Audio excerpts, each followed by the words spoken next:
दरम्यान पुलाची शिरोलीतील या घटनेनंतर संशयित शाहिद सनदे याच्या वडिलांचीही प्रतिक्रिया समोर आली आहे। मुलानं केलेला प्रकार निंदनीय असून त्याच्या कृतीला सनदे कुटुंबाचा पाठिंबा नसल्याचं समीर सनदे यांनी म्हटलंय। त्यांनी ग्रामस्थांसह पीडित युवतींचीही माफी मागितली असून आपल्या मुलाला फाशीची शिक्षा द्यावी अशी मागणीही शाहिद सनदे याचे वडील समीर सनदे यांनी केली आहे। नमस्कार, मी समीर बोंडला संदे, राहणार शुर्ली पुलाची। प्रथमतः मी कोल्हापूर जिल्ह्यातील व शुर्ली गावातील सर्व हिंदू माता भगिनी यांची जनतेची माफी मागतो। माझ्या मुलांनी जे कृत्य केले आहे ते अतिशय निंदनीय आहे आणि आमचं संदे कुटुंबीय त्याला कसलाही पाठिंबा देणार नाहीत आणि आमच्या पोलीस प्रशासनाला कळकळून विनंती आहे की तिने जे न्याय देतील ते आम्हाला मान्य आहे। गावकरी जे शुर्ली न्याय देतील आम्हाला मान्य आहे।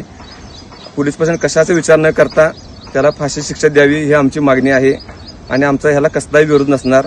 आणि प्रथम आणि एकदा मी शुर्ली गावातील सर्व हिंदू भगिनी भाऊ आमचे जे आहेत मी त्यांची माफी मागतो आणि जे पीडित तरुण आहेत त्यांची बी माफी मागतो आणि आम्हाला क्षमा करावी आणि आम्ही तुम्हाला काय मदत लागेल ते आम्ही त्याला करू आणि आमच्या मुलाला जे शिक्षा होईल ते आम्हाला मान्य आहे। पोलिसांनी त्याला फाशी दिली तर पण आम्हाला मान्य आहे आणि आम्ही याचा संदेपर्यंत कुठलाही सपोर्ट करत नाही। आम्ही कायम तुमच्या मागे राहू। तुम्ही जो निर्णय देतील ते आम्हाला मान्य आहे।